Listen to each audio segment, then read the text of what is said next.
কেন দিচ্ছেন মূলত এটা?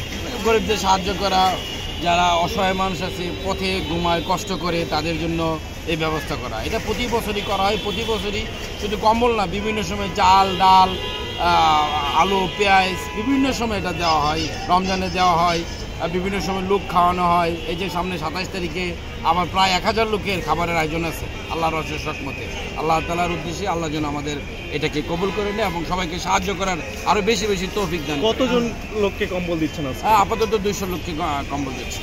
আচ্ছা, কাদের দিচ্ছেন এগুলো?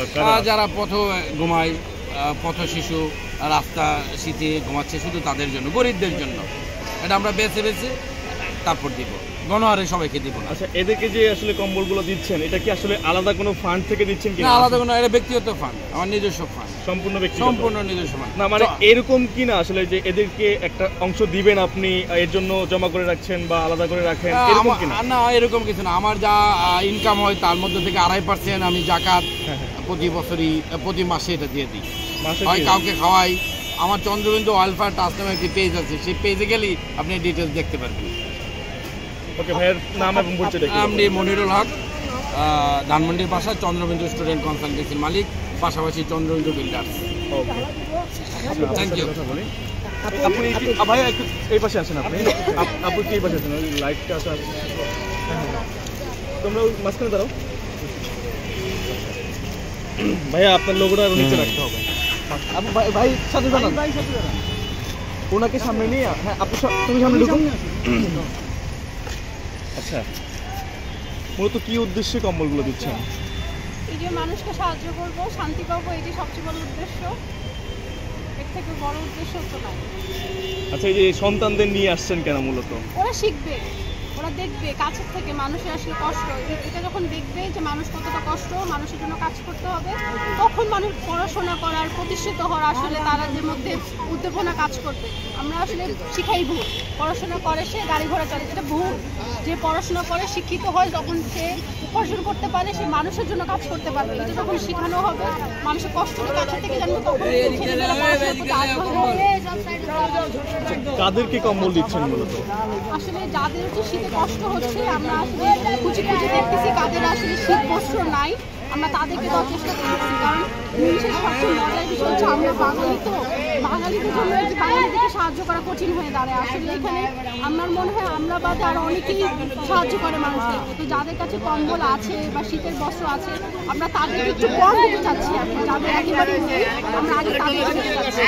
এই যখন একজনকে কম্বল দিচ্ছেন, তার মুখে যে হাসি, এটা আসলে কতটা আপনাকে অনুপ্রেরণা যোগায়? এটা অনুপ্রেরণা যোগায় যে এখন যদি আমি 200 দিতে পারি, আগামী বার আমি 400 দিতে পারি। তাদের জন্য আমাকে আরও প্রতিষ্ঠিত হতে হবে, আমাকে আরও কর্ম করতে হবে। এই উদ্দীপনাটা এখান থেকে নিয়ে যায় আসলে, এই স্পৃহাটা এখান থেকে আমরা পাই আসলে। তাদের মুখে চোখের মুখে যে হাসি, সেটি দেখে আসলে ভালো লাগে কিনা? কষ্ট তখন সার্থক হয়ে যায়। আচ্ছা, এদেরকে নিয়ে আরো বড় পরিকল্পনা আছে কিনা পরবর্তী? ইনশাআল্লাহ অবশ্যই আমি আসলে আপনাদের কাছ থেকে, সবার কাছ থেকে দোয়া চাই, এবং আমি চাই আল্লাহ যেন আমাকে সুযোগ দেয় অনেক বেশি আসলে কাজ করার জন্য। কারণ মানে আমার একটা স্বপ্ন যে বাংলাদেশের রাস্তাঘাটে কখনো কোনো শিশু আর ঘুমাবে না।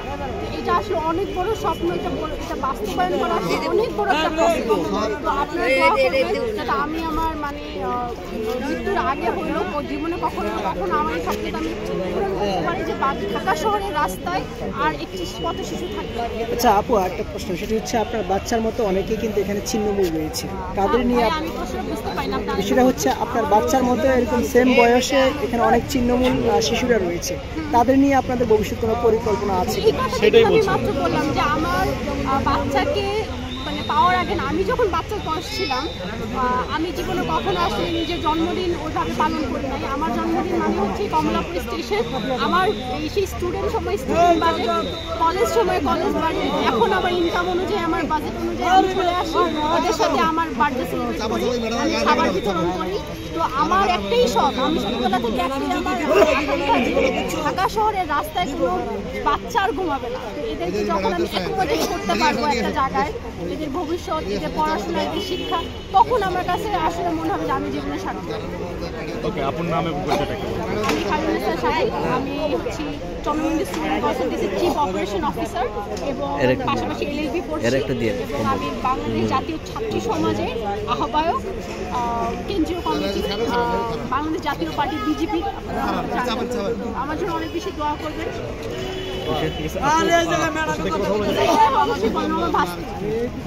মানে আমার জীবনের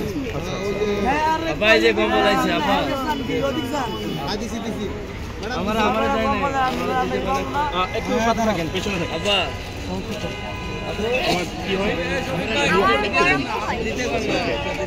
বরম্বুর সাথে এই যে ছিন্নমূল মানুষদেরকে কাপড় দিতে আসছো, কম্বল দিতে আসছো, তোমার সহ বয়সী যারা তারা এখানে কম্বল পাচ্ছে, কেমন লাগছে এটাকে দেখে? অনেক ভালো লাগছে যে আমার দেশে যারা নিজের কষ্ট পাবে না, তারা কম্বল ঘুমাতে পারে, রাখতে পারে না, তারা যেন কষ্ট হয়, এটা আমার দেখে অনেক ভালো লাগছে। এদেরকে দেখে কি শিখতে পারছো তুমি? আমি এদেরকে দেখে একটা মান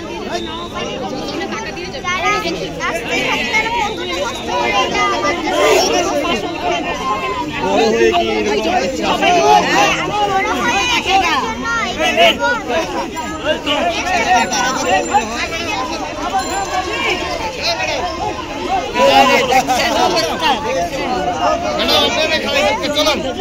এটাকে করবো। চেষ্টা করে যাবো। ওকে, তোমার নাম? আমার নাম সাফিয়া। কোন ক্লাসে পড়ো? আমি ক্লাস 4-এ। ওকে, ঠিক আছে।